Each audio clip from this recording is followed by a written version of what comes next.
శుక్లాంబరధరం విష్ణుం శశివర్ణం చతుర్భుజం ప్రసన్నవదనం ధ్యాయేత్ సర్వవిఘ్నోపశాంతయేత్. గురుర్బ్రహ్మా గురుర్విష్ణుః గురుర్దేవో మహేశ్వరః గురుః సాక్షాత్ పరబ్రహ్మ తస్మై శ్రీగురవే నమః. వ్యాసాయ విష్ణురూపాయ వ్యాసరూపాయ విష్ణవే నమో వై బ్రహ్మనిధయే వాసిష్ఠాయ నమో నమః. కూజంతం రామ రామేతి మధురం మధురాక్షరం ఆరుహ్య కవితాశాఖాం వందే వాల్మీకికోకిలం. శ్రుతిస్మృతిపురాణానాం ఆలయం కరుణాలయం నమామి భగవత్పాదశంకరం లోకశంకరం. వాగర్ధావివ సంపృక్తౌ వాగర్ధప్రతిపత్తయే జగతః పితరౌ వందే పార్వతీపరమేశ్వరౌ. సూక్తిం సమగ్రేతున స్వయమేవ లక్ష్మీః శ్రీరంగరాజమహిషీమధురైః కటాక్షైః. వైదగ్ధ్యవర్ణగుణగుంభనగౌరవైర్యాం కండూలకర్ణకుహరాः కవయోధయంతి. హైమోర్ధ్వపుండ్రమజహన్మకుటం సునాసం మందస్మితం మకరకుండలచారుగండం బింబాధరం బహుళదీర్ఘకృపాకటాక్షం శ్రీవేంకటేశముఖమాత్మని సన్నిధత్తాం.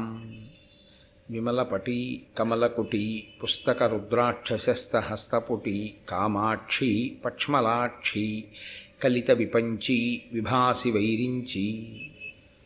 మనోజవం మరుతతుల్యవేగం జితేంద్రియం బుద్ధిమతాం వరిష్టం వాతాత్మజం వనరయూధముఖ్యం శ్రీరామదూతం శిరసా నమామి. ఆపదామపహర్తారం దాతారం సర్వసంపదాం లోకాభిరామం శ్రీరామం భూయో భూయో నమామ్యహం. నారాయణం నమస్కృత్య నరం చైవ నరోత్తమం దేవీం సరస్వతీం వ్యాసం తతో జయముదీరయేత్. హరి ఓం. పరమేశ్వర స్వరూపైన సభకి నమస్కారం. దేవవ్రతుడు తండ్రి కోరుకున్నటువంటి వనితని ఆయనకి భార్యని చేయడం కోసం భీషణమైనటువంటి ప్రతిజ్ఞ చేసినటువంటి కారణం చేత భీష్ముడు అని ఆయనని దేవతలు ఋషులు కీర్తించి పుష్పవృష్టి కురిపించి ఆయన పట్ల తమ ఆదరభావమును వెల్లడి చేస్తే తండ్రి స్వచ్ఛంద మరణాన్ని వరంగా ఇచ్చాడు. తదనంతరము సత్యవతీదేవిని మహానుభావుడు శంతన మహారాజు గారు భార్యగా స్వీకరించాడు. సత్యవతీదేవి కారణజన్మురాలు.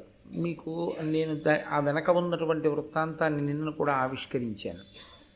కారణజన్మురాలైనటువంటి సత్యవతీదేవి శంతన మహారాజు గారికి భార్య కావడం చేత ఏది సాధించగలిగింది? ఆవిడ కొత్తగా చంద్రవంశానికి, ఆ భరత వంశానికి, పూర్వవంశానికి ఆవిడ చేసినటువంటి మహత్తరమైనటువంటి విశేషమేమి అన్న కోణంలో సత్యవతీదేవి యొక్క గాథని కూడా మీరు ఇవాళ పరిశీలనం చేసేటటువంటి అవసరం ఉంటుంది.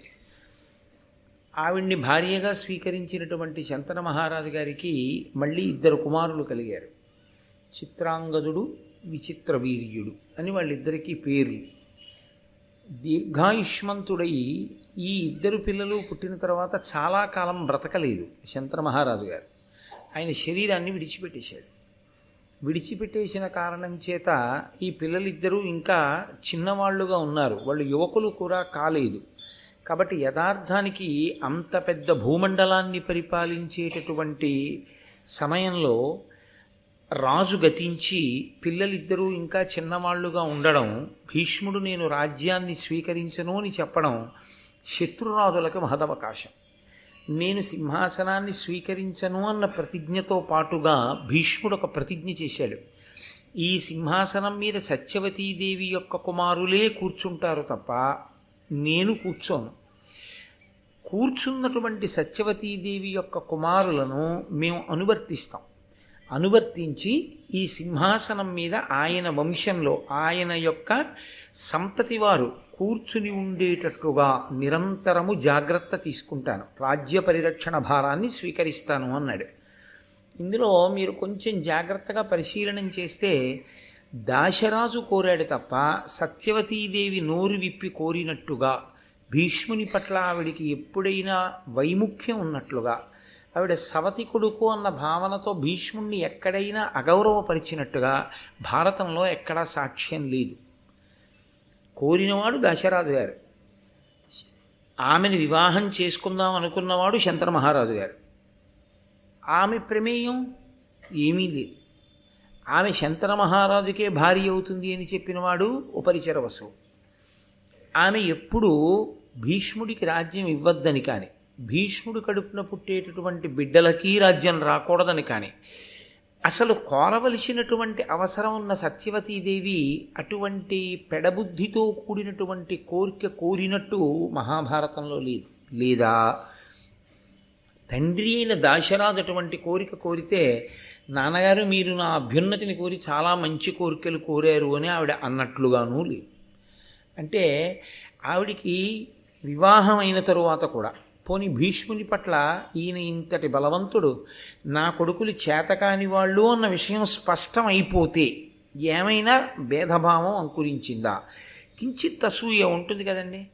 ఏమదృష్టమో శంతనుడి యొక్క మొదటి భార్య గంగమ్మకు పుట్టిన పిల్లాడేమో ఇంతటి తేజోవంతుడు, నాకు పుట్టిన పిల్లలేమో ఇంత చేతకాని వాళ్ళు అన్న భావన ఎక్కడో గోచరించాలి. కానీ సత్యవతీదేవి అలా అనుకున్నట్లుగా కూడా లేదు. కాబట్టి ఒక సంక్లిష్టమైనటువంటి పరిస్థితి చంద్రవంశంలో ఏర్పడుతున్నటువంటి సమయంలో, అత్యంత ప్రమాదకరమైనటువంటి పరిస్థితి ఏర్పడబోతున్న సమయంలో, సింహాసనం శూన్యమైపోయేటటువంటి రోజు దగ్గరకు వచ్చేస్తోంది. అటువంటి రోజుల్లో ఆ సమస్యని పరిష్కరించగలిగినటువంటి దృఢచిత్తముతో నిలబడగలిగిన ఏకైక వ్యక్తి సత్యవతీదేవి. ఆవిడ ఎక్కడైనా వైక్లభ్యాన్ని పొందిందో, ఆవిడ ఎక్కడైనా ధర్మాన్ని అనుసరించడంలో తత్తరపాటు పడిందో, ఇక చంద్రవంశంలో ఆ సింహాసనం మీద కూర్చోవడానికి అధికారులు లేరు. అక్కడతో అయిపోయింది. శంతన మహారాజు గారితో అయిపోయింది.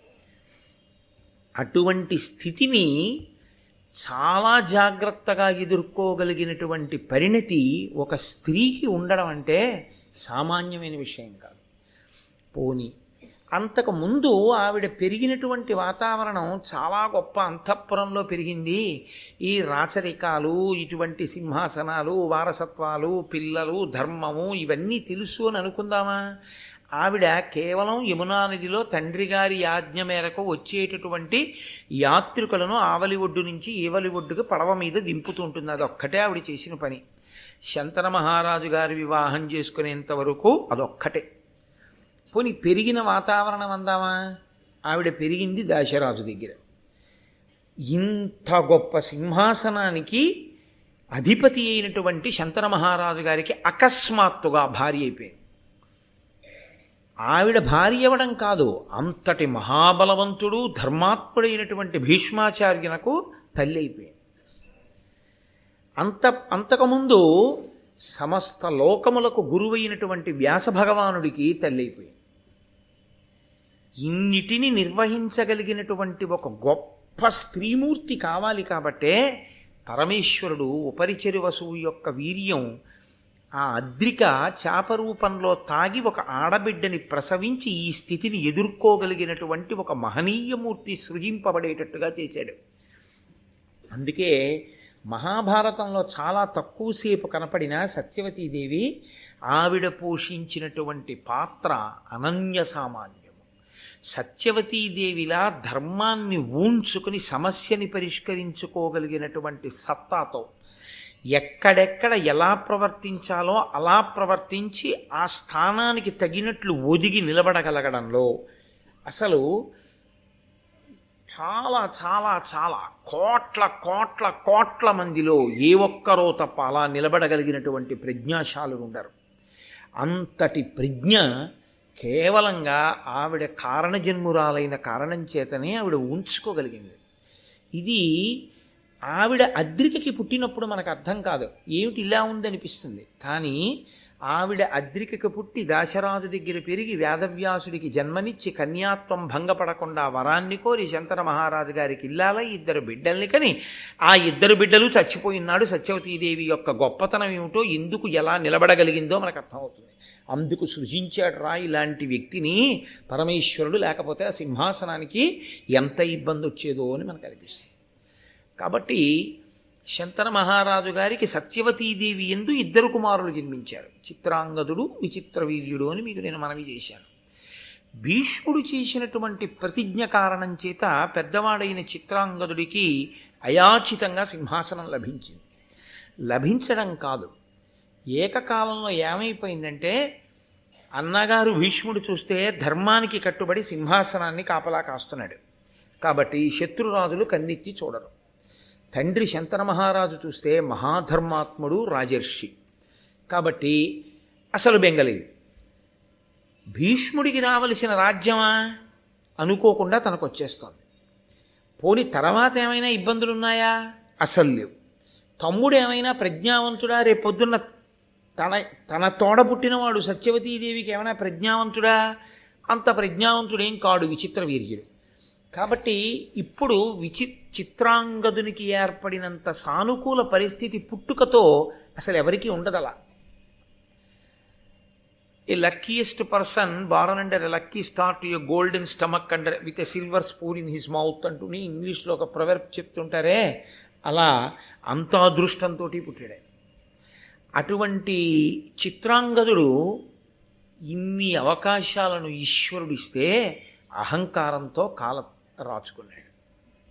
ఇవన్నిటినీ దేనికి స్వీకరించగలిగాడంటే, నా అంత గొప్పవాడు ఎక్కడుంటాడు, నా అంత అదృష్టవంతుడు ఎక్కడుంటాడు, నా అంత తెలివైనవాడు ఎక్కడుంటాడు, భావిరాసు. ఈ ఒక్క అహంకారం అతన్ని ఏం చేసిందంటే దేవతల్ని, ఋషుల్ని, గంధర్వుల్ని ఎవరినీ లెక్క పెట్టకుండా చేసింది. ఎక్కడ అహంకారం పెరిగిందో, ఎక్కడ దేవతలు బాధపడ్డారో, ఎక్కడ ఋషులు బాధపడ్డారో, అక్కడ మనం ఎంత గొప్పవాళ్ళమని మనం అనుకుంటున్నామో అక్కడ అనుకోని రీతిలో పరమేశ్వరుడు ఒక గొప్ప అవకాశాన్ని సృజించి దాని చేత ఆ వ్యక్తి మడిసిపోయేటట్టు చేస్తాడు. నరసింహావతారం రాలా నీ కోరికలు కోరుకుంటే హిరణ్యకశిపుడు. కాబట్టి ఇప్పుడు చిత్రాంగదుడు అని పేరున్నటువంటి వేరొక గంధర్వుడు ఒక ఆయన ఉన్నాడు.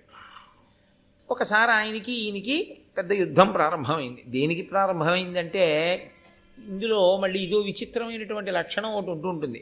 ఈ పేరు నీకన్నా ఉండాలి, ఈ పేరు నాకన్నా ఉండాలంటుంటారు. ఎందుకంటే అదొక గొప్పతనం.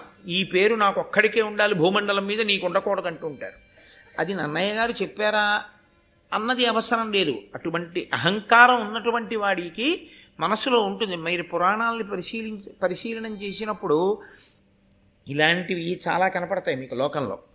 కాబట్టి ఇప్పుడు ఈయన ఆ చిత్రాంగదుడు గంధర్వుడి మీదకి యుద్ధానికి వెళ్ళాడు.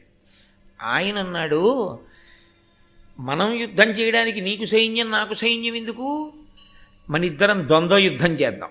కాబట్టి ఇతరులు జోక్యం చేసుకోకూడదు. ఇప్పుడు ఏమైంది, అవతల భీష్ముడు ఆదుకోవడానికి రావడానికి లేకుండా పోయింది. శంతన మహారాజు గారా వాళ్ళిద్దరూ యువకులు కాకముందే శరీరం వదిలేశాడు. పెద్ద కొడుకు అయినందుకు భీష్ముడు చేసింది ఏమిటంటే, ధర్మం తప్పకుండా అంత్యేష్టి సంస్కారం చేసి తండ్రి ఉన్నత లోకాలు పొందడానికి కొడుకు చెయ్యవలసినటువంటి విధులనన్నింటినీ పరమశాస్త్రీయంగా నిర్వహించాడు. ఇప్పుడు ఈ చిత్రాంగదుడు ఆ చిత్రాంగదుడితో యుద్ధం ప్రారంభం చేశాడు. నరగంధర్వాధిపులియ్యిరువురు చిత్రాంగదులు సహింపక అని నొండొరు తాకి వీక పొడిచిరి హిరణ్వతీ తీరమున అహీన బలాఢ్యుల్. అహీన బలాఢ్యుల్ వాళ్ళేమి తక్కువ బలవంతులేం కారు, మహాబలవంతులైనటువంటి ఆ గంధర్వుడైనటువంటి చిత్రాంగదుడు, శంతన మహారాజు గారి కొడుకైనటువంటి చిత్రాంగదుడు ఇద్దరూ కలిసి హిరణ్వతీ నదీ తీరంలో ద్వంద్వ యుద్ధం ప్రారంభం చేశారు. గంధర్వుడు మోసపూరితమైనటువంటి యుద్ధంలో వెంటాడి వెంటాడి వేటాడి వేటాడి శంతనుని కుమారుడైనటువంటి చిత్రాంగదుణ్ణి చంపేశాడు. దాంతో అసలు పెళ్ళి అవ్వలేదు, భార్య లేదు, పిల్లలు లేరు. పట్టాభిషేకం చేశాడు భీష్ముడి చిత్రాంగదుడికి సింహాసనం మీద కూర్చోమని. తన అహంకారంతో అందరినీ లక్ష్య పెట్టకుండా తిరిగినటువంటి ప్రవర్తన చేత శత్రువుని కొని తెచ్చుకొని గంధర్వుడితో ద్వంద్వయుద్ధం చేసి చిత్రాంగదుడు మరణించాడు. కాబట్టి ఇప్పుడు విచిత్ర వీర్యుణ్ణి తీసుకెళ్లి సింహాసనం మీద కూర్చోబెట్టారు. అంటే మీరు ఒక విషయాన్ని గమనించాలి. ఒక్కొక్కసారి మనిషి చాలా చిన్నతనంలో చిన్న వయస్సులో గొప్ప అనుభవాన్ని పొందేస్తాడు. ఎవ్వరికీ లేనంత పరిణితి వచ్చేస్తుంది. ఎందుకు వచ్చేస్తుందో తెలుసా అండి? అతను ఉన్నటువంటి స్థానం, ఆ స్థానం చేత ఆ పరిణితి వచ్చేస్తుందంతే.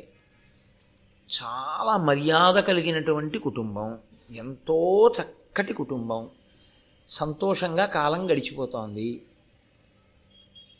కింద ముగ్గురు చెల్లెళ్ళు, పైన ఒక్క అన్నగారిగా పుట్టాడు. తల్లి తండ్రి ఎంతో ప్రేమతో ఉన్నారు. తండ్రి గారు మహాగౌరవనీయుడు, ఎంతో కీర్తి ప్రతిష్టలు ఉన్నవాడు. అకస్మాత్తుగా తండ్రికి ఏ వడగాడ్పో కొట్టి చచ్చిపోయారు.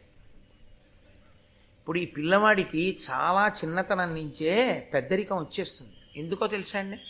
ఆ చెల్లెళ్ళకి ఎవరికి పెళ్లి సంబంధానికి వెళ్ళనివ్వండి, రేపు ఎవరు చూస్తారు ఈ అమ్మాయిని అని అడుగుతారు.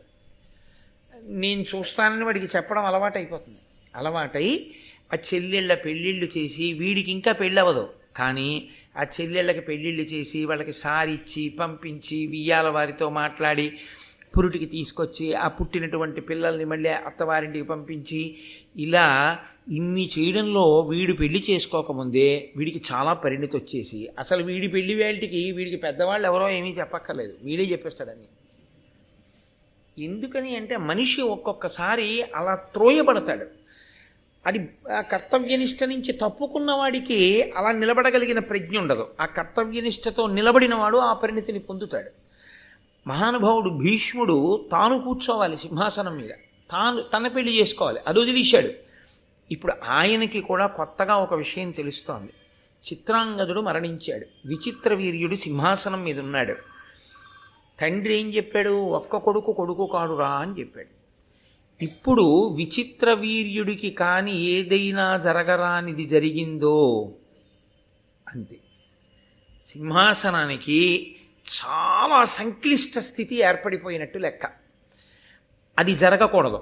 చిత్రాంగదుల్లా ఇతను ఎవరి మీదకి యుద్ధాలకు వెళ్ళడమో, లేకపోతే యుద్ధానికి అన్నది ఒకటి పిలవాలి ఏమిటి, క్షత్రియులకి తప్పదు, వెళ్ళవలసి ఉంటుంది యుద్ధానికి.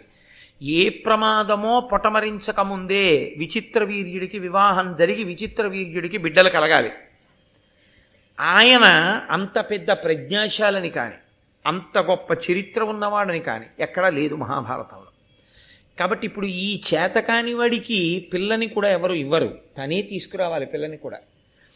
తన పరాక్రమాన్ని, తన శౌర్యాన్ని, తన తేజస్సును అడ్డుపెట్టి పిల్లని తెచ్చి వీడికి ఇచ్చి పెళ్లి చేస్తే కనీసం వీడు సంతానాన్ని కంటే వాళ్ళని సింహాసనం మీద కూర్చోబెట్టాలి. అంటే మీరు ఇదే భీష్ముడిని జీవితాంతం వెంటాడింది. తరువాతి కాలంలో భీష్మాచార్యుల వారి ఆలోచనల్ని విచిత్ర వీర్యుడిని కూర్చోపెట్టడం సింహాసనం మీద అన్న పరిస్థితి దగ్గర నుంచి, చిత్రాంగదుడు చచ్చిపోవడం అన్న దగ్గర నుంచి భీష్ముడి ఆలోచనలన్నీ ఇంకొకలా ఉంటాయి. ఇవి ఎలా ఉంటాయి? వంశకర్తగా నిలబడినటువంటి ఆ మహానుభావుడు, అంటే ఆ వంశాన్ని పెంచాలన్న తాపత్రయంలో నిలబడిన వాడిగా ఆయన వాళ్ళకి భార్యల్ని తెచ్చేటప్పుడు ఎప్పుడు ఏ కోణంలో ఆలోచించి భార్యల్ని తీసుకొచ్చాడు అన్నది ఇదిగో ఈ సంఘటనే భీష్ముడి మనసు మీద ముద్రపడింది. అందుకే వ్యాసుడు భారత రచన చేస్తూ ఒక మాట అంటారు, అసలు లోకంలో ఉన్నటువంటి ఏ పరిస్థితిని, ఏ సందర్భాన్ని మహాభారతంలో నేను విడిచిపెట్టలేదు. మహాభారతంలో చెప్పినటువంటి ఏ పరిస్థితి, ఏ సందర్భం లోకంలో రానిది కాదు.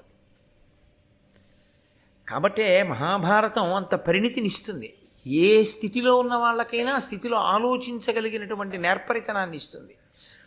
కాబట్టి ఇప్పుడు ఆయన పిల్లని తేవాలి. పిల్లని తేవడం అంటే యోగ్యమైనటువంటి పిల్ల కావాలి. ఎక్కడున్నది అని ఆలోచించాడు. కాశీరాజు గారు స్వయంవరం ప్రకటించాడు. ఆయనకి 3 కుమార్తెలు, అంబ, అంబిక, అంబాలిక. ఇప్పుడు ఈ అంబ, అంబిక, అంబాలిక 3 సౌందర్యరాశులు, 3 యోగ్యమైనటువంటి కుటుంబమునందు జన్మించిన వారు. కాబట్టి అన్ని విధాలా తన తమ్ముడికి తగినటువంటి భార్యలు. ఇది భీష్ముడి దృష్టికోణం. అటువంటి భార్యలు నాకుండాలని చెప్పి స్వయంవరంలో వాళ్ళు తన మెడలో దండ వేసేటట్టుగా ఉండవలసినంత ప్రతిభ విచిత్ర వీర్యుడికుందా అంటే చెప్పడం కష్టం. కష్టమేమీ లేదని చెప్పవలసి ఉంటుంది. కాబట్టే అసలు స్వయంవరానికి వెళ్ళనే లేదు విచిత్ర వీర్యుడు. ఎవరెళ్ళారు? భీష్ముడు వెళ్ళాడు. ఎందుకు భీష్ముడికి స్వయంవరం? ఆయన పెళ్లి చేసుకోడుగా, నిత్య బ్రహ్మచారిగా. మరి ఆయనకి ఎందుకు స్వయంవరం అంటే తాను వెళ్ళి పిల్లని గెలిచి తెస్తే తమ్ముడికి ఇచ్చి పెళ్లి చేస్తాడు. మళ్ళీ ఇక్కడ ఒక పెద్ద ధర్మ సంక్లిష్టం. అలా చెప్పకుండా పట్టుకొస్తే స్వయంవరంలో వాళ్ళ పరాక్రమం తీసుకురావచ్చు క్షత్రియులు, రాక్షస వివాహం అని. ఎవరెత్తికెళ్ళారో వాడు చేసుకోవాలి. కాబట్టి ఇప్పుడు భీష్ముడు చేసుకోవాల్సి ఉంటుంది. కాబట్టి భీష్ముడు మహాధార్మికుడు. ఆయన స్వయంవర మంటపానికి వెళ్ళాడు. వెళ్ళి అక్కడ ఆ కాశీరాజుని చూసి దేశంలో ఉన్న రాజులందరూ వచ్చారు, యోగ్యులైనటువంటి స్త్రీలు కాబట్టి. వారు మనకి దండ వేస్తే మనకి భార్యాస్థానంలో ఉంటే వంశం పరిఢవిల్లుతుందని. ఇంతమంది రాజులు సమావేశంలో ఉండగా ఆ ముగ్గురు కన్యల్ని సభామంటపంలోకి వెళ్ళి తన రథం ఎక్కించుకున్నాడు. ఎక్కించుకుని కాశీరాజు వంక చూసి సభామధ్యంలో ఒక మాట చెప్పాడు. నేను సుక్షత్రియుడను, శంతర మహారాజు గారి యొక్క కొడుకుని. నేను ఈ ముగ్గురు పిల్లల్ని కూడా అపహరించి తీసుకెడుతున్నాను. ధైర్యం ఉండి నాతో పోరాటం చేసి నిలబడగలిగిన వాళ్ళుంటే నాతో యుద్ధం చేసి పిల్లల్ని దక్కించుకోవచ్చు. క్షత్రియులకు అధికారం ఉంది కాబట్టి పిల్లల్ని నేను రాక్షస వివాహము కొరకు తీసుకెడుతున్నాను, కానీ ఈ పిల్లల్ని నేను చేసుకోను. నేను మిమ్మల్ని అందరినీ ఓడించినా వీళ్ళని నా తమ్ముడి కొరకు తీసుకెడుతున్నాను, నా తమ్ముడికి ఇచ్చి వివాహం చేస్తాను అని ప్రకటన చేశాడు సభలో. ఈ ప్రకటన చెయ్యగానే నా ఎనుజునకు వివాహము సేయగా కన్యాత్రయంబు చేకొని బలిమింపోయదా అడ్డంబగువా రాయత భుజిశక్తి అడ్డమగు ఆజిమొనన్. యుద్ధంలో ఎవరైనా నన్ను ఎదుర్కొనగలిగిన వాళ్ళుంటే రండి, మిమ్మల్ని ఓడించి తీసుకెడతాను. తీసుకెళ్ళేది నా ఎనుజునకు వివాహము సేయగా, నా తమ్ముడికిచ్చి పెళ్లి చేస్తాను. మొత్తం రాజులందరూ ఇదేమిటిది, తన తమ్ముడి కోసం పట్టుకెళ్ళిపోతుంటే మనం ఇంత చేతకాని వాళ్ళగా నించోడమా, రండి అన్నారు. ఇప్పుడు ఒకే ఒక కారణానికి రాజులందరూ ఒక ఎత్తు అయ్యారు, భీష్ముడొక్కడు ఒక ఎత్తు అయ్యాడు. ఇందులో మీరు ఒక విషయాన్ని జాగ్రత్తగా గమనించండి. విచిత్ర వీర్యుణ్ణి కూడా తీసుకునే వెళ్ళొచ్చా సభకి? భీష్ముడి ఆలోచన ఏమిటో తెలుసా అండి? ఆయన ఎంత ధర్మపరాయణుడంటే, యుద్ధంలో ఒకవేళ భీష్ముడు నిహతుడైపోయాడు అనుకోండి, ఒకవేళ భీష్ముడు పడిపోయాడు, ఆ పిల్లని అక్కడున్న వాళ్ళు ఎవరో చేసుకుంటారు.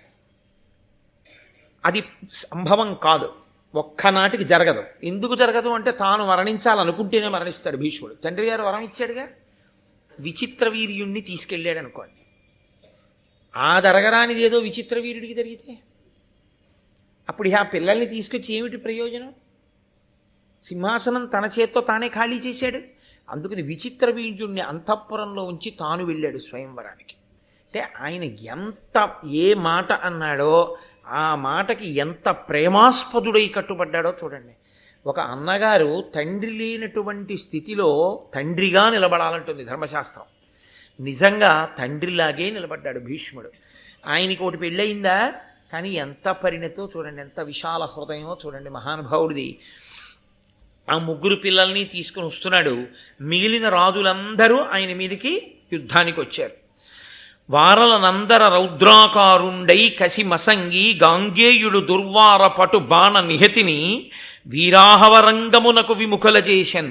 భీష్ముడొక్కడే మిగిలినటువంటి రాజులందరినీ కూడా, ఇన్ని వేల మంది రాజుల్ని భీష్ముడొక్కడే ఓడించి తెగటార్చి ఆయన ఆ ముగ్గురు కన్యల్ని తీసుకుని వెళ్ళిపోతున్నాడు.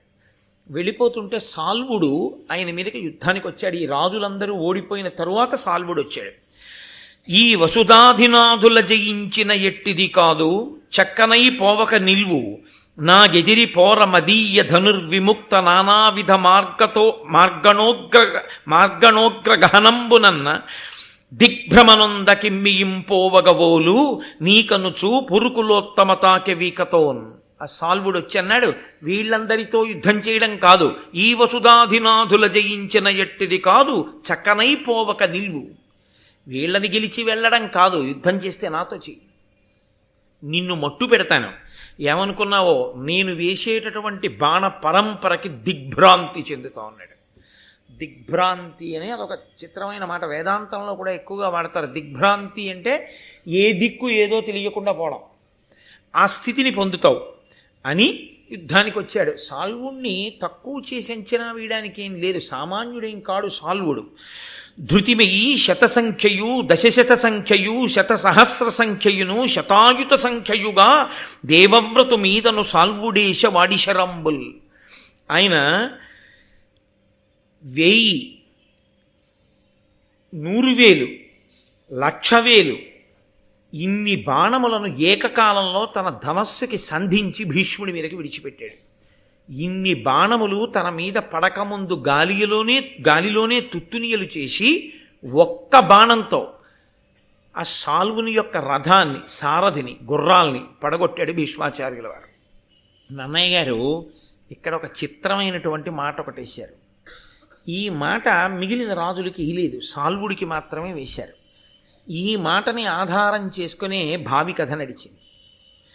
ధృతిమయి ఆ రథమును రజ్యంబులు సారథియును వృధయైన భగ్నరథుడై భాగీరథి కొడుకు చేత విమనోరథుడై సాల్వుండు నిజపురంబున కరికెన్. రథం విరిగిపోయింది, గుర్రములు చనిపోయాయి, సారథి చనిపోయాడు భీష్ముడేసిన ఒక్క బాణానికి. ఇవి పైన కనపడుతున్నాయి, భీష్ముడు వేసిన ఒక బాణానికి ఇవన్నీ పడిపోయాయి, అంటే సాల్వుడు ఓడిపోయాడు. పైకి కనపడని రథం ఒకటి విరిగిపోయింది అన్నారు నన్నయ్య గారు. ఏ రథం విరిగిపోయింది? మనోరథం విరిగిపోయింది అన్నారు. ఏమి మిగిలిన రాజులందరూ కూడా ఓడిపోయారుగా, వాళ్ళ మనోరథం విరిగిపోలేదుగా, మరి ఈయన మనోరథం విరిగిపోవడం ఏమిటి అంటే, ఈ ముగ్గురిలో ఎవరో ఒక ఆవిడ ఈయనకి భార్యనవుతానని అంగీకరించింది పూర్వమే. ఈయన కూడా ఆమెని భార్యగా స్వీకరించడానికి అంగీకరించి ఉన్నాడు. కాబట్టి ఈయన మనోరథం విరిగిపోయింది. అంటే ఇప్పుడు ఈ సాల్వుడితో భీష్ముడు చేసిన యుద్ధం ఎదర భారత కథని చాలా పెద్ద మలుపే తిప్పబోతోంది. అది సామాన్యమైన మలుపు కాదు. ఇక్కడ విరిగింది సాల్వుడి మనోరథమైన, నిజానికి ఇదే భీష్ముని యొక్క మరణానికి కూడా కారణమైంది ఈ యుద్ధమే. ఇది మహానుభావుడు చేసింది తన వంశాన్ని నిలబెట్టుకోవడానికి. కానీ ఇక్కడ సాల్వుడితో చేసిన యుద్ధం ఏదుందో, ఈ యుద్ధమే చిట్ట చివర భీష్మాచార్యుల వారు శరీరాన్ని విడిచిపెట్టడానికి కారణమైంది. అది ఇంకా చాలా దూరం. భీష్మాచార్యుల వారు మహానుభావులు ఎన్ని పర్వాల్లోనో కనిపిస్తారు మనకి. కాబట్టి ఈ సాల్వుడు ఓడిపోయి భీష్ముడిని ఎదిరించలేక వెళ్ళిపోయాడు. భీష్ముడు ఆ ముగ్గురు కన్యల్ని తీసుకుని తన యొక్క అంతఃపురానికి వెళ్ళిపోయి తల్లికి అప్పచెప్పాడు. అమ్మ, ముగ్గురు కన్యల్ని తీసుకొచ్చాను, ఈ ముగ్గురిని ఇచ్చి విచిత్ర వీర్యుడికి వివాహం చేద్దాం. తల్లి సత్యవతీదేవి యొక్క శీల వైభవం అది మహాభారతంలో. ఆమె పరమ సంతోషంగా ముగ్గురికి స్వాగతం చెప్పి లోపలికి తీసుకెళ్ళి కూర్చోబెట్టింది. ఇంతసేపు బాగానే ఉంది అంబ ఆ ముగ్గురిలో. సత్యవతీదేవిని చూడగానే భోరుని ఏడ్చింది. అంటే తన కష్టాన్ని చెప్పుకోవచ్చు అన్నటువంటి ఒక ఆడది దొరికింది చూడగానే సత్యవతి ఎందు. అంటే అసలు ఆవిడ ముఖము ఇతరుల కష్టం చెప్పుకోవచ్చు అనిపించేటట్టుగా ఉంటుందన్నమాట. అంత ప్రసన్న హృదయ, అంత మంచిది సత్యవతీదేవి. అందుకే ఆవిడ్ని చూడగానే అంబంది, పరగనన్ను సాల్వపతి వరించిన తండ్రి చేత పూర్వదత్తనైతి అమ్మహీషునకు నయంబున ఎయ్యది ధర్మ విరిగిదాని తలపుమిప్పుడు. ఇత పూర్వం నన్ను సాల్వుడు వివాహం చేసుకుంటాను అని అడిగాడు. నేను కూడా సాల్వుణ్ణి ఇష్టపడ్డాను. సాల్వుడికి మా నాన్నగారు మాట ఇచ్చి ఉన్నారు, నీకు నా పెద్ద కూతురైన అంబనిచ్చి వివాహం చేస్తాను. కాబట్టి అది జరుగుతుంది అని మా నాన్నగారు స్వయంవరం ప్రకటించారు. నేను ఇక సాల్వుడి మెడలో దండ వేయడం, సాల్వుడు నన్ను వివాహం చేసుకోవడం. ఖచ్చితంగా ఇంకా కొద్ది నిమిషములు మిగిలి ఉందనగా అందరూ అవాక్కా అయ్యేటట్టుగా, తన కొరకు కాదు తన తమ్ముడి కొరకని ముగ్గురిని రథం ఎక్కించి భీష్ముడు తీసుకొచ్చాడు. అమ్మ, నేను సాల్వుడిని వివాహం చేసుకుందాం అనుకున్నాను, సాల్వుడు నన్ను చేసుకుందాం అనుకున్నాడు. మా నాన్నగారు ఒప్పుకున్నారు, ఎత్తుకొచ్చాడు భీష్ముడు. ఇప్పుడు నువ్వు నాకు అత్తగారివి కాబోతున్నావు, నీ కొడుక్కి నేను భార్య అనవాలి, ధర్మం ఏదనుకుంటున్నావో అది నువ్వు చెయ్యి అంటాడు. నువ్వు ఇది చెయ్యి అనలేదు, నన్ను సాల్వుడికి ఇచ్చి వివాహం చేయించు అనలేదు, నన్ను నీ కొడుక్కి ఎలా చేసుకుంటావు అనలేదు, నన్ను ఇక్కడికి పంపు అని అనలేదు. నేను ఇలా సాల్వుడికి మనసిచ్చాను, సాల్వుడు నన్ను వివాహం చేసుకుందాం అనుకున్నాడు, తండ్రి గారు అంగీకరించారు. ఇది పరిస్థితి. చెప్పగానే ఎంత గొప్ప హృదయంతో అర్థం చేసుకుందో చూడండి. సత్యవతీదేవి ఒక్క మాట అనలేదు. భీష్ముడు విని నొచ్చుకున్నాడు. అరే రే, నాకు ఈ విషయం ముందు తెలియదు, తెలిసి ఉంటే నేను నిన్ను తీసుకుని వచ్చేదానను వచ్చేవాడిని కానీ కాదు, నిన్ను సాల్వునకే ఇచ్చి వివాహం చేసి ఉండేవాడిని. పొరపాటు జరిగింది, అయినా ఇబ్బంది లేదు, నువ్వు కొంచెం ముందు చెప్పడం మంచిదైంది. ఇప్పుడు నా తమ్ముడు విచిత్ర వీర్యుడికి నిన్నిచ్చి వివాహం చెయ్యను, ఎందుకంటే నీ మనసు లేదు, నీ మనసు సాల్వుని అందుంది. కాబట్టి కొంతమంది బ్రాహ్మణుల్ని సహాయంగా ఇచ్చి రథంలో నిన్ను సాల్వుడి దగ్గరికి పంపించేస్తాను, నువ్వు సాల్వుణ్ణి స్వీకరించవచ్చు అని వెంటనే బ్రాహ్మణుల్ని పిలిచి రథం ఎక్కించి అంబని సగౌరవంగా సత్యవతీదేవి భీష్మాచార్యుడు ఇద్దరూ కలిపి పంపించేశారు. మీకు ఇందులో ఒక విషయం అర్థమవుతుండాలి. సత్యవతీదేవి తన కుమారుడైన విచిత్ర వీర్యుణ్ణి సంప్రదించడం కన్నా భీష్ముణ్ణే సంప్రదిస్తుంది నిర్ణయం చేసుకునే ముందు. ఏరా నీకోసం తీసుకొచ్చాడు అన్నయ్య, ఈవిడేమో ఇంకోళ్ళకి మనసిచ్చానంటోంది, పంపించైనా నువ్వు చేసేసుకుంటావా అని కూడా అడగచ్చు సత్యవతీదేవి. అంతఃపురంలో ఏం జరిగిందో ఎవరికి తెలుస్తుందండి, త్రికాలవేది వ్యాసుడు రాశాడు కాబట్టి. కానీ ఆవిడ ఆ విషయంలో విచిత్ర వీర్యుడికి స్వేచ్ఛ ఇవ్వలేదు. ధర్మ నిర్ణయంలో భీష్ముడు చెప్పిన మాట, అందుకే ఆవిడ భీష్ముణ్ణి అడుగుతుంటుంది. అడిగి అంటే సత్యవతీదేవి యొక్క శీల వైభవాన్ని చూడండి. ఆ సమయంలో ఆ అంతఃపురంలో వస్తున్నటువంటి వైక్లభ్యాల్ని తట్టుకోగలిగినటువంటి, తనంత తాను ధర్మనిష్ట కలిగినటువంటి ఒక గొప్ప వనిత ఆ ఇంటి కోడలుగా నిలబడాలి అక్కడ. శంతన మహారాజు గారి భార్యగా శంతనుడు లేకపోవచ్చు. రాబోయే సంక్లిష్ట పరిస్థితిని ధార్మిక దృష్టితో తట్టుకోగలిగిన స్త్రీ ఉండాలి అక్కడ. కాబట్టి ఇప్పుడు ఆ అంబని రథం ఎక్కించారు, బ్రాహ్మణులకు ఇచ్చారు, పంపించేశారు. అంబిక అంబాలిక ఇద్దరు స్త్రీలు మిగిలారు.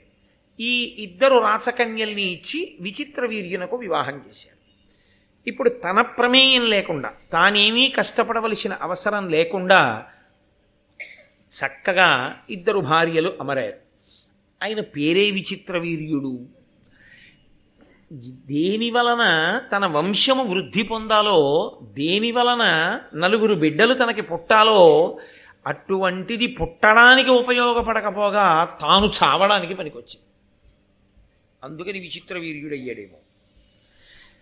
ఆయన అపారమైనటువంటి భోగ లాలస కలిగినటువంటి వాడు. అది అగ్నిహోత్రంలో పోసిన నెయ్యి.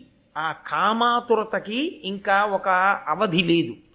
ఆ కారణం చేత నిరంతరముగా క్రీడించాడు అంబికా అంబాలికలతో ఆయన. దాని చేత ఆయన దేహము శుష్కించిపోయింది.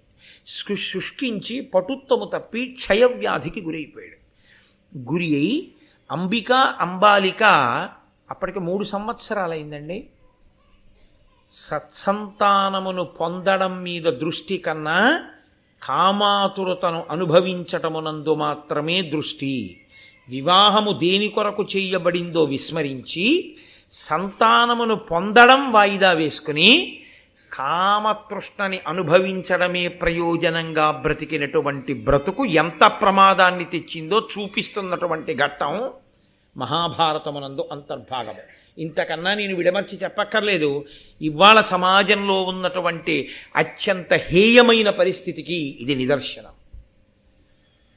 కాబట్టి ఇప్పుడు ఈ విచిత్ర వీర్యుడు క్షయవ్యాధికి గురి అయి శరీరాన్ని విడిచిపెట్టాడు, చనిపోయాడు. ఇద్దరు భార్యలు ఉన్నారు, అంబికా అంబాలిక. కోరి కోరి తెచ్చాడు భీష్ముడు వంశాభివృద్ధి కొరకు. 3 సంవత్సరములు క్రీడించాడు, సంతానం మాత్రం లేదు ఇద్దరికి. సింహాసనం ఖాళీ అయిపోయాడు, ఎవ్వరూ లేరు. ఉన్నది భీష్ముడు ఒక్కడే. భీష్ముడు ప్రతిజ్ఞ చేసి ఉన్నాడు. ఎవరి కొరకు ప్రతిజ్ఞ చేశాడో, ఏ సత్యవతీదేవి సంతానం కొరకు దాశరాజు ప్రతిజ్ఞ చేయించాడో ఆ సంతానం లేదు. ఇది మనుష్యులు స్వార్థంతో ఒకట ఆలోచిస్తే, వాళ్ళు ఇలా జరుగుతుందని వేసుకున్నటువంటి ఆలోచన పరమేశ్వరుడి యొక్క ఆలోచనల ముందు నిలబడం.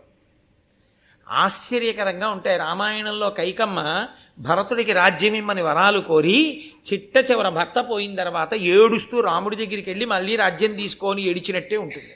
కానీ కైకమ్మ పరిస్థితి వేరు, సత్యవతీదేవి పరిస్థితి వేరు. సత్యవతీదేవి ఎన్నడూ అలా అసలు నా పిల్లలకి రాజ్యం కావాలని శంతన మహారాజుని అడిగినట్టు కూడా లేదు. ఇప్పుడు విచిత్ర వీర్య మరణంతో అంతఃపురంలో ఒక ఆశ్చర్యకరమైన పరిస్థితి నెలకొంది. అసలు రాజు లేడు. ఎందుకు రాజు లేడు అంటే, ఒక క్షణం కూడా సింహాసనం మీద భీష్ముడు కూర్చోడు. రాజు లేకపోతే ఏమవుతుందో తెలుసా అండి? నెలకి కురవవలసిన వానల్లో ఒక వాన ఆగిపోతుంది. ఒక వర్షం ఆగిపోతుంది కాబట్టి సస్యములు లభించవు. అంటే కావలసినంత పంట పండదు. కావలసినంత పంట పండదు కాబట్టి దేని ధర పెరగాలో దాని ధర పెరగదు, దేని ధర పెరగకూడదో దాని ధర పెరుగుతుంది. ఎప్పుడూ పెరగకూడనిది ఏది తింటే తప్ప మనిషి బతికి నిలబడలేడో, అన్ని స్థాయిలలో ఉన్న వాళ్ళకి లభ్యము కావాలో ఆ ధర పెరగకుండా ఉంచగలగడం ప్రభుత్వం యొక్క చిత్తశుద్ధికి తార్కాణం. బియ్యం దొరకట్లేదు, ముత్యాలు దొరుకుతున్నాయి అన్నారనుకోండి, రెండూ తప్పే. ముత్యాలు తేరగా దొరకకూడదు. ముత్యాలు షేరు 3 రూపాయలకి, బియ్యం షేరు 300 రూపాయలకి ఇస్తున్నారనుకోండి, అంటే ఏదో రాజ్యంలో తేడా వచ్చేసిందని గుర్తు.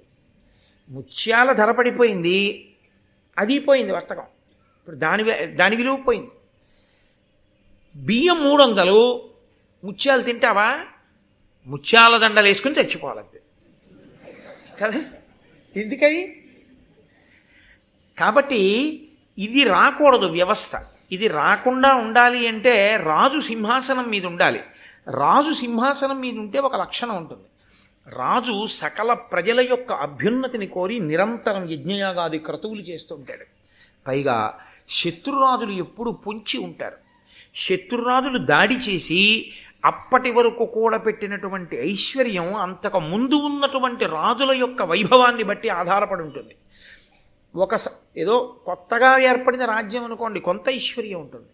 అప్పటికే మహాబలవంతుడైనటువంటి రాజు పరిపాలన చేసి ఉన్నాడనుకోండి, ఆయన దండయాత్రలు చేసి కూడపెట్టి తీసుకొచ్చినటువంటి నిధి నిక్షేపములు, కట్టినటువంటి భవంతులు, కొన్ని వేల సంవత్సరములుగా ఏర్పడిపోయినటువంటి వాటితో రాజధాని నగరం పరిఢవిల్లుతోందనుకోండి, దొంగలు, దోపిడీదారులు, శత్రురాజులు వీళ్ళు దోచుకోవడానికి పడుతుంది.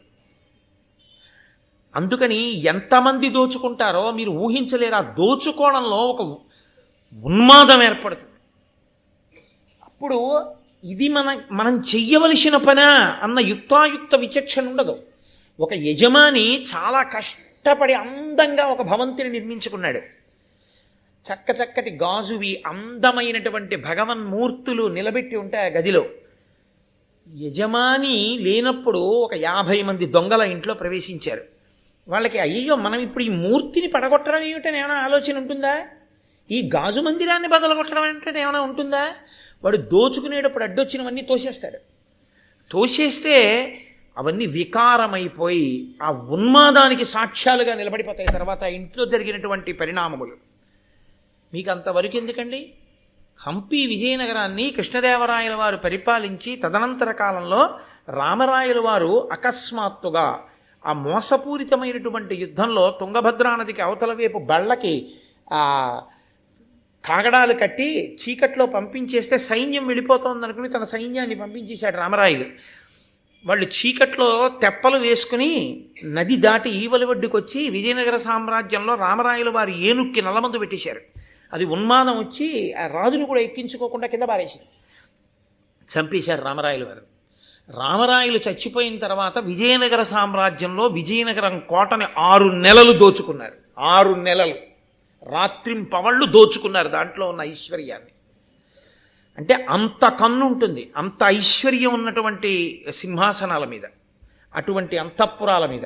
కాబట్టి మీరు దాన్ని ఒక కాకతాళీయంగా ఏదో చాలా సామాన్యమైన విషయంగా మీరు భావన చేయకూడదు. ఇప్పుడు ఈ ఉద్విగ్నత ఎక్కడి వరకు ఎడుతుందంటే రాజ్యం అంతటా విస్తరిస్తుంది. సింహాసనం ఖాళీ అయిపోయింది. చిత్రాంగదుడు చచ్చిపోయాడు, విచిత్ర వీర్యుడు చచ్చిపోయాడు, భీష్ముడు ఉన్నాడు మహానుభావుడు కూర్చోడు సింహాసనం మీద, రాజు లేడు. ఇప్పుడు తీర్పు చెప్పేవాళ్ళు లేడు. రాజు లేకపోతే, ప్రభువు లేకపోతే ఎవరికి తోచినటువంటి నీతి వాళ్ళు పాటించడం మొదలు పెడతారు. ధర్మము క్షీణించిపోతుంది లోకంలో. మళ్ళీ దీన్ని దారిలోకి తేవాలంటే సామాన్యమైన విషయం కాదు. ఎప్పటికీ వంశాంకురం పుట్టాలంటే పుడతాడు, వాడు ఎప్పుడు పెరిగి పెద్దవాడవుతాడు, ఎప్పుడు వాడు సింహాసనం మీద కూర్చుంటాడు. ఇప్పటికిద్దరు చిత్రాంగదుడు విచిత్ర వీర్యుడికి సంతానం కలగలేదు. ఏ గ్రహణం పట్టిందో ఆ సింహాసనం మీద ఓ ప్రభువు కూర్చుంటాడు. అసలు ఇది కొమ్ములు తిరిగినటువంటి మహానుభావులైనటువంటి మగవాళ్లే డీలా పడిపోయేటటువంటి సందర్భం. అందున ఎన్నడూ అసలు అంతఃపుర స్త్రీగా, ఒక మహారాణిగా, శంతన మహారాజు భార్యగా బయటికి రావడం కూడా తెలియనటువంటి సత్యవతీదేవి ఈ హఠాత్ పరిణామానికి ఎంత ఖిన్నురాలైపోతుందో అసలు ఆవిడ ఆలోచించగలదా ఏమైనా? ఇంకా ఎవరూ రాలేదు, దోచుకోలేదంటే ఒక్కటే కారణం. ఆనాడు దాశరాజుకి ఇచ్చాడు భీష్ముడు మాట, నేను వీళ్ళకు పుట్టే బిడ్డలకి నేను ఈ సింహాసనం మీద కూర్చోపెట్టి కాపాడడమునందు నేను కృతకృత్యుడనవుతానన్నాడు. అందుకని రాజప్రతినిధిగా తాను రాజ్యరక్షణ చేస్తున్నాడు. భీష్ముడు నిలబడి ఉండగా ఎవరొస్తారు? ఇప్పుడు కొత్తగా ఓ ప్రయత్నం చేయడానికి మొన్ననేగా అంబాలిక స్వయంవరంలో రాజులందరూ కలిపి భీష్ముడి చేతిలో ఓడిపోయింది. భీష్ముడి యొక్క తేజస్సుకి భయపడి ఎవ్వరూ రాలేరు. కానీ ఎన్నాళ్ళలా? దానికి ఓ పరిమితి ఉంటుందిగా. ఎన్నాళ్ళు రాజప్రతినిధి పెట్టి పరిపాలిస్తారు? రాజైడి ఇంత సంక్లిష్టమైన పరిస్థితిని దిద్దవలసిన కర్తవ్యం ఎవరి మీద ఉంది ఇప్పుడు? భీష్ముడా సత్యవత? భీష్మునిదా అంటే భీష్మునిది కూడా ఉంది. కానీ భీష్ముడు అన్ని వేపులా తలుపులు మూసుకుపోయినవాడు. ఎందుకని అంటే తాను చేసిన శపథమే తనకు అడ్డు. తాను బిడ్డల్ని కనలేడు, తాను వివాహం చేసుకోలేడు, తాను రాజ్యం చెయ్యలేడు. తన తమ్ముళ్ళ భార్యలైనటువంటి మరదళ్ళని ఇక ఇలా ధార్మికమైన మార్గం వేరొకటి ఉంది, మీరు సంతానమును పొందవచ్చేమో అన్న విషయాన్ని కూడా వాళ్ళతో చర్చించలేడు. అది చాలా అసహ్యకరమైన విషయం, తాను చర్చించేది కాదు. తన తల్లితో కూడా అటువంటి విషయాలు తాను ప్రస్తావిస్తే సవతి కొడుకు ఎటు తిరిగి ఎటుస్తుందో తెలియదు ఈ పరిస్థితిలో. కాబట్టి ఇంకా ఇప్పుడు ఆ సామ్రాజ్యానికి మిగిలిపోయిన ఆధారం ఏమిటో తెలుసా అండి? ఆశ్చర్యకరంగా చంద్రవంశంలో క్షేత్రం ఉంది, బీజం లేదు. అంతవరకే మీరు అర్థం చేసుకోవాలి, అంతకన్నా నేను వివరణ చేయక్కర్లేదు. ధర్మపత్నులు ఉన్నారు, భర్తలు లేరు. కాబట్టి ఎలా వంశాంకురాలు రావడం? మానవ సహజమైనటువంటి స్థితిలో మనుష్య సంతానంగా ఉండాలి అంటే స్త్రీ పురుష సంయోగం చేత మాత్రమే జన్మించాలి. భర్తలు లేరు. ఇది భీష్ముడు ఎలా మాట్లాడే సందర్భం.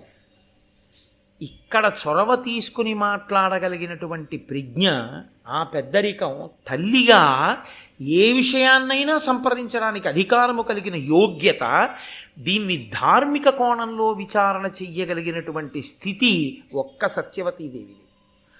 ఇప్పుడు ఆవిడ భీష్ముణ్ణి పిలిచి రెండు రకాలుగా సంప్రదించవచ్చు.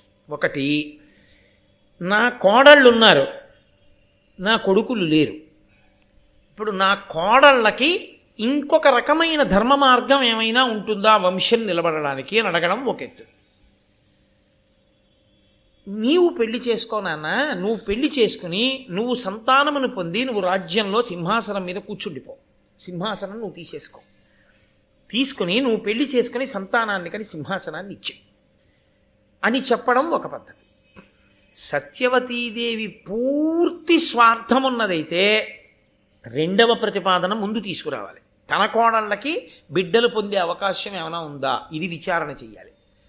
ఆవిడ నిస్వార్థపరురాలైతే భీష్ముణ్ణి పిలిచి విశాల హృదయంతో, నువ్వు మీ నాన్నగారి కొరకు శపథం చేశావు, ఆ తండ్రి గారు వెళ్ళిపోయారు, ఇప్పుడు శంతన మహారాజు ఊహించని స్థితి వచ్చింది, ఇప్పుడు నువ్వు భీష్మించడంలో అర్థం లేదు. కాబట్టి నువ్వే ఇక సింహాసనం మీద కూర్చుని వివాహం చేసుకుని నీ పుత్రులకు సింహాసనమి, నువ్వు నా కొడుకువే, కాబట్టి నేను అది చూసి సంతోషిస్తాను తప్ప సింహాసనం ఖాళీగా ఉండిపోయింది అన్న అమర్యాద రాకుండా చూడు. రాజు లేడు, రాజపత్ని ఉంది. కొడుకులు లేరు, రాజమాత ఉంది. కొడుకున్నాడు, సింహాసనం మీద కూర్చోడు. అప్రతిష్ట నాకొచ్చింది కాబట్టి నువ్వు కూర్చో అని చెప్పవలసిన కర్తవ్యంలో సత్యవతీదేవి ముందు భీష్ముణ్ణి కూర్చోమంటుందా, తన కోడళ్ళకి సంతానం కలిగే మార్గం ఏమైనా ఉందా అని అడుగుతుందా? ఈ రెండిటిలో ఏది ముందు మాట్లాడుతుందన్న దాన్ని బట్టి సత్యవతీదేవి శీలం ఆవిష్కరింపబడుతుంది. ఆవిడ స్వచ్ఛత, ఆవిడ విశాల హృదయం అక్కడ తెలుస్తుంది.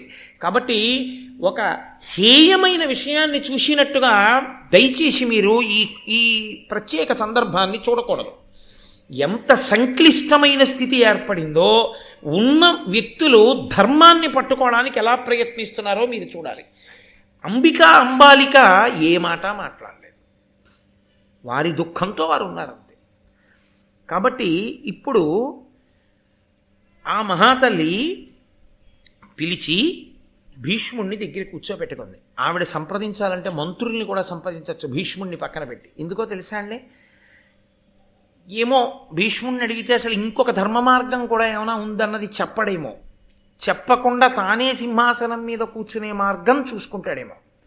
అందుకని భీష్ముణ్ణి అడగకుండా ముందు మంత్రుల్ని, పురోహితుల్ని, కుల పెద్దల్ని అడుగుదాం అని కూడా ఆలోచించవచ్చు కదండి.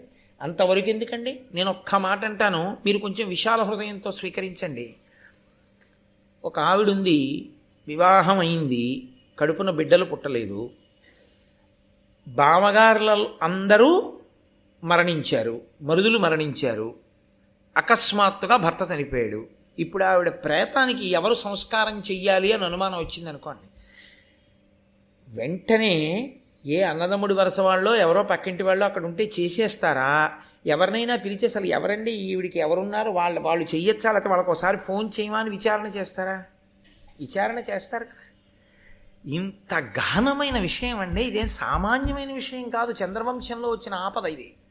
ఇది తట్టుకునే ప్రజ్ఞావంతురాలు కావాలి. అందుకొచ్చింది సత్యవతీదేవ ఇంటి కోడలిగా. ఇంటి ప్రతిష్ట కోడలు నిలబెడుతుంది అంటే ఇది కారణం. కోడలంటే ఎక్కడి నుంచో వచ్చిందని కాదు, ఎక్కడి నుంచో వచ్చినా ఇంటికి. అందుకే మామగారు శరీరం విడిచిపెట్టేసిన తర్వాత కడుపున పుట్టినటువంటి కొడుకు ఒళ్ళో తలపెట్టుకు చచ్చిపోవాలని కోరుకుంటాడు, కొడుకుని కౌగిలించుకోవాలని కోరుకుంటాడు తండ్రి, కొడుకుతో కలిసి ఉండాలని కోరుకుంటాడు తండ్రి. చచ్చిపోయాక మాత్రం తనకి శ్రాద్ధం పెడుతుంటే కోడలు దీపం పెడితే తప్ప శ్రాద్ధాన్ని స్వీకరించాడు. కోడలిది అంత గొప్ప పాత్ర. ఇంటికి కోడలు వస్తున్నప్పుడు కొడుకు కాదుట సంతోషించేది, ఎంత పొంగిపోయేవాడో మామగారు. అందుకే ఆడదాని జీవితంలో చాలా పెద్ద కష్టం, పూడ్చలేనంత నష్టం జరిగిందని ఎప్పుడంటారంటే ఆడపిల్ల తండ్రి చచ్చిపోయినప్పుడు కాదు, ఆడపిల్ల మామగారు చనిపోయినప్పుడు. ఆడపిల్ల తండ్రి వెంటనే రెండో స్థానంలోకి దిగిపోతాడు. తన కూతురు అని ఆలోచించవలసిన అవసరాన్ని ఆ పిల్ల మామగారు ఇవ్వడు అసలు. ఎందుకు ఆలోచించడోట తెలుసా అండి, నా కూతురుని మాత్రమే ఈయన ఆలోచించగలడు. నా కూతురు కాకపోయినా ఎక్కడో పుట్టినా నా ఇంటికి కోడలిగా వచ్చింది, నా కొడుకు చెయ్యి పట్టింది, నా కొడుక్కి సంతానాన్ని కంది, నా ఇంటి పేరుతో నా వంశాన్ని ఉద్ధరించింది, పిచ్చి తల్లి ఎక్కడి నుంచో వచ్చింది. ఆ అమ్మాయి నా ఇంట సుఖపడకపోతే, నా ఇంట ఆ అమ్మాయి సంతోషించకపోతే కాల్సనా నా పెద్దరికం దేనికి? మా మామగారు ఉన్నాడు ధర్మాత్ముడు, మహానుభావుడు, మా మామగారిని కోడలు సంతోషించకపోతే నేను ఉండి ఏం ప్రయోజనం అనుకుంటాట మామగారు. అందుకే కూతురు సంతోషించడం కన్నా కోడలు సంతోషించేటట్టుగా ప్రవర్తించేవాడు ఎవరంటే మామగారే. అది సహజంగా మామగారి యందు ఉంటుంది అంటారు. నాకు ఇన్నాళ్ళు ఉపన్యాసమే చెప్పాను, ఇప్పుడిప్పుడు నిజమేనని నాకు అనిపిస్తోంది, అసలు కోడలు రాకముందే. అంటే నాకు బాగా అర్థమవుతోంది, నిజంగా కోడలే వస్తే నెత్తి మీద ఎంత పెట్టుకుని ఊరేగిస్తానన్న విషయంలో నాకు ఇప్పుడు అర్థమవుతోంది. అయ్యో పిచ్చి తల్లి ఎక్కడి నుంచో వస్తుంది, ఆ అమ్మాయి ఇంత సంతోషించాలి, ఇంత సుఖపడాలి, ఆ అమ్మాయి నా వంశాన్ని ఉద్ధరించేటటువంటి పిల్ల, ఎంత సంతోషించాలో నా ఇంటికి వచ్చని ఆలోచన ఇంకా రాకముందే చేస్తున్నానంటే ఏ మామగారైనా అలా ఆలోచిస్తాడనే నేను నమ్ముతున్నాను. కాబట్టి ఆవిడ బ్రాహ్మణుల్ని, మంత్రుల్ని, కుల పెద్దల్ని సంప్రదించలేదు. ఇది సత్యవతీదేవి యొక్క శీల వైభవాన్ని మీరు గుర్తించాలి. కేవలం కథాపరంగా చదవడం కాదు, మీరు ఆ నాటకీయతని, ఆ సందర్భాన్ని మీరు ఉద్విగ్నతతో ఆ పద్యం చదువుతున్నప్పుడు అందులో ప్రవేశించి చూడాలి. ఆ పాత్రల్ని మీరు అంతఃపురంలో కూర్చుని వింటున్నట్లుగా మీరు భారతం చదివితేనే పాత్రల యొక్క వైశిష్ట్యం, ఆ వ్యక్తుల యొక్క వైశిష్ట్యం మీకు అవగతం అవుతుంది. కాబట్టి ఇప్పుడు ఆవిడ భీష్ముణ్ణి పిలిచింది, నాయన నువ్వు ఒక ఉపకారం చెయ్యాలి, పరగనన్ను సాల్వపతి వరించిన ఆ శంతను సంతానంబును సంతత కీర్తియును పిండ సత్కృతియును అత్యంత మహీభారమును పరంతప నీయంద చిరతరంబై నిలిచెన్. ఆవిడంది భీష్ముడే ఉత్తరాధికారి నిర్ణయం చేసేసింది. ఆవిడ ఇంకేం అడగలేదు భీష్ముడిని, తల్లిగా ఆవిడ నిర్ణయం చేసింది. ఇది ఆవిడ విశాల హృదయం. కాబట్టి ఆవిడ రెండో ప్రతిపాదన తీసుకోవాలి, మొదటి ప్రతిపాదన తీసుకుని శంతన సంతానంబును, శంతన మహారాజు గారి యొక్క సంతానం పరిఢవిల్లాలి, ఆ వంశం నిలబడాలి. సంతత కీర్తియును, ఎప్పుడూ ఆ వంశం కీర్తి గణించినదై ఉండాలి. అంటే ఇందులో అంతర్లీనంగా ఓ మాట ఉంది, నేను కన్నానిద్దరు కొడుకుల్ని పనికి మాలిన వాళ్ళు, నీ కడుపున పుట్టాలి మంచి కొడుకు. ఇప్పుడు నువ్వెంత మంచి కొడుకువో అంత మంచి కొడుకు పుట్టాలి. కాబట్టి సంతత కీర్తియును పిండ సత్కృతియును. కేవలం ఇక్కడ ఈ లోకంలో కొడుకు చేత సంతోషాన్ని పొందడం కాదు, శరీరం పడిపోయిన తర్వాత కూడా ఏడాదికొక్కసారి నాన్నగారిని తలుచుకుని తద్దినం పెట్టేవాడయి ఉండాలి కొడుకు. అయ్యో మా నాన్నగారు ఇంతటి మహానుభావుడు, ఇంతటి కీర్తి వహించాడు. ఏ కీర్తి లేకపోవచ్చు, తండ్రే కదండి. చనిపోయాడు, ఫలానా తిథి నాడు పడిపోయింది శరీరం, కాబట్టి ఆ రోజున మనం శ్రాద్ధం పెడదామని గుర్తు పెట్టుకునేవాడయి ఉండాలి. మహాభావ, శంతనుడు చనిపోతే శ్రాద్ధ కర్మలు చేశావు, ప్రతి ఏడాది చేస్తున్నావు. కాబట్టి వంశంలో ఇలా తండ్రిని గుర్తుపెట్టుకుని, తాతని గుర్తుపెట్టుకుని తద్దినం పెట్టేటటువంటి శ్రద్ధాళువులైన వాళ్ళు పుట్టాలి. కాబట్టి అత్యంత మహీభారమును, ఇంత పెద్ద సామ్రాజ్య భారాన్ని వహించగలిగినటువంటి మహాతేజోమూర్తి కావాలి. పరంతప, శత్రువులను తపింపచెయ్యగలిగిన వాడా, నీయంత చిరతరంబై నిలచెన్, నీ వలన మాత్రమే సాధ్యమవుతుంది. ఇప్పుడు ఈ కర్తవ్యాన్ని నువ్వు మాత్రమే తలకెత్తుకోగలిగినటువంటి వాడివి. కాబట్టి ఇప్పుడు ఆవిడ భీష్ముడికి అనుమతిస్తోంది, నువ్వు సింహాసనం మీద కూర్చో, నువ్వు సంతానాన్ని కను, ఎడతెగక జరగవలసినవి చెప్తోంది ఆవిడ. కాబట్టి నువ్వు చెయ్యవలసి ఉంటుంది అని జననుత సర్వధర్మములు సర్వజగత్ పరివర్తన క్రమంబును మరి సర్వవంశములు పుట్టిన మార్గము నీవ నిక్కవుంబనగా ఎరుంగు.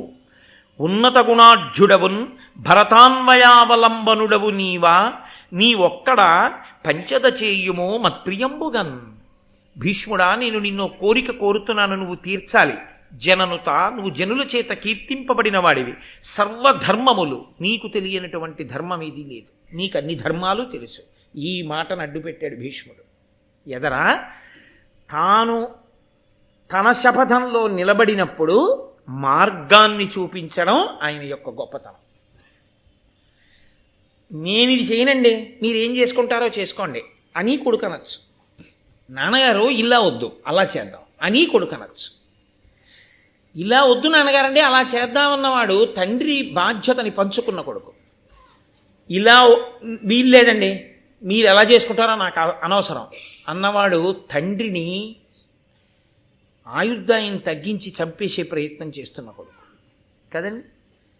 నేను ఒకానొకప్పుడు post graduate diploma in industrial relations personnel management చేస్తున్న రోజుల్లో ఒక మహానుభావుడు ఒక ఆయన ఉపన్యాసం చెప్తూ, లెక్చర్ చెప్తూ చాలా అద్భుతమైన మాట ఒకటి అన్నారు.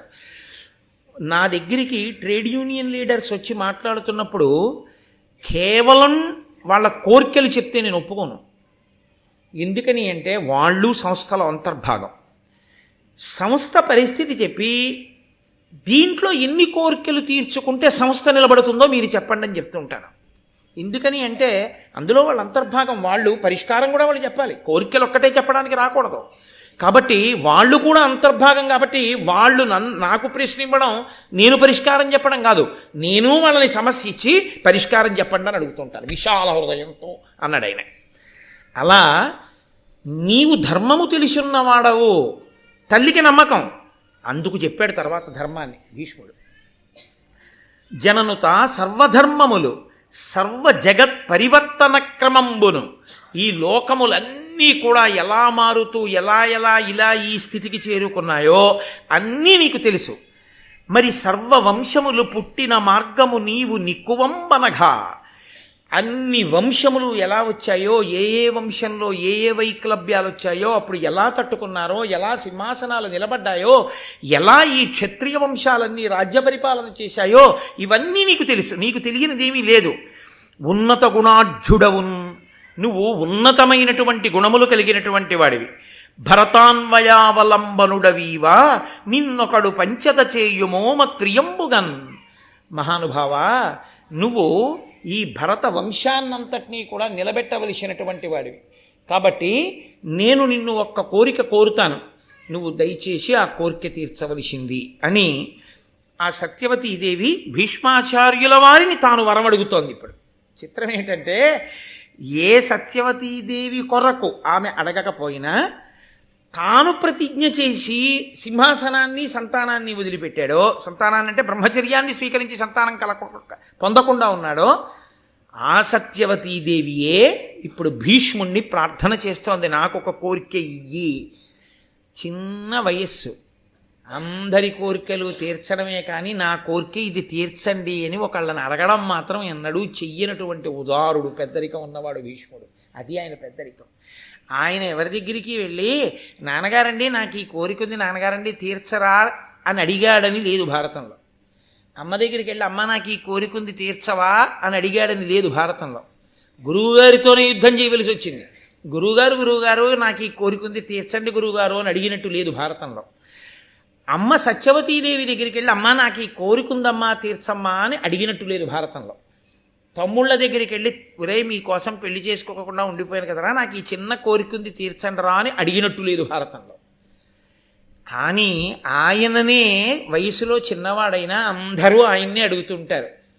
పుట్టుకతో పెద్దరికం కొంతమందిది కాబట్టి ఆ పెద్దరికంతోనే మాట్లాడుతుంటారు. నేను మీతో మనవి చేశాను కదా మొదట్లోనే, చిత్రంగా పెద్దరికాలు, చిత్రంగా అనుభవాలు వచ్చేస్తాయి కొంతమందికని.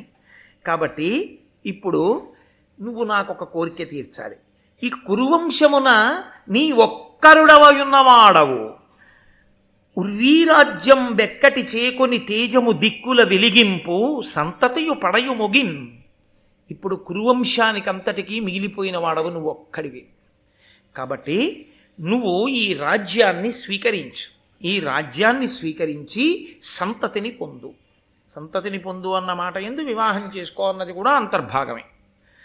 కాబట్టి అని ఆవిడంది, నిరతంబు బ్రహ్మ మొదలుగా వరుసున ఎడతెగక ఇట్లు వచ్చిన వంశం బురుభుజ నీ ఉండగా నీ తరమున విచ్ఛిన్నమగుట ధర్మవే అని ఆవిడ ఒక పెద్ద ప్రశ్న వేసి, భీష్ముడిలో ఏ సానుకూల స్పందన ఆవిడికి కనపడలేదు. ఆవిడంది, బ్రహ్మగారి దగ్గర ప్రారంభమై పెరిగింది నీ వంశం. వంశం ఇన్నాళ్ళు పెరుగుతూ వచ్చింది, అందరూ సంతోషిస్తూ వెళ్ళిపోయారు. అమ్మయ్య పితృరుణం తీరిపోయింది, నాకో కొడుకు పుట్టాడు అని వెళ్ళిపోయారు.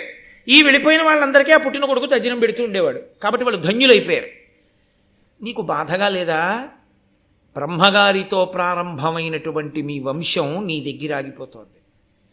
చంద్రవంశంలో కట్టకడపటి వాడివి నువ్వే, ఇక నీ తర్వాత ఎవరు లేరు. ఆగిపోయింది చంద్రవంశం. ఈ సింహాసనం మీదకి ఎవరొస్తారో తెలియదు. సింహాసనం అలా వదిలేయి, వంశం పోయిందిగా. ఇహ ఈ గోత్రనామాలతో పూజ లేదుగా, నీరాజనం లేదుగా, చేయించేవాడు లేడుగా, అంతరించిపోయిందిగా.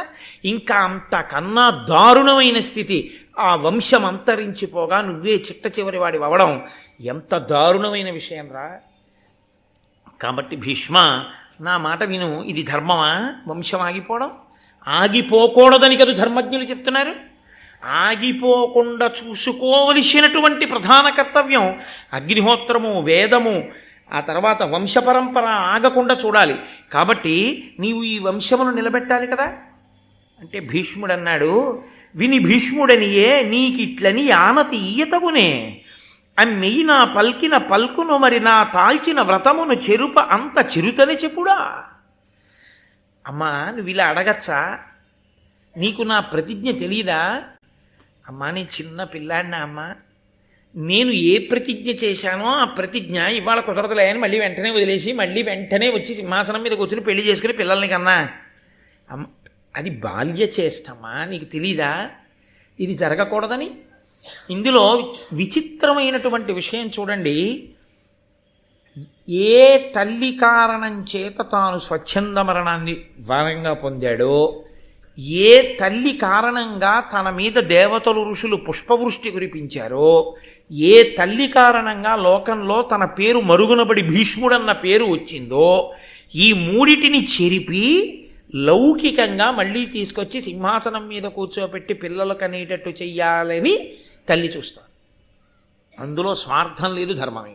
ఇప్పుడు ధర్మము అని సత్యవతీదేవి మాటకి లొంగితే తాను పూర్వం సంపాదించుకున్నటువంటి అజరామరమైన కీర్తి నశించిపోతుంది.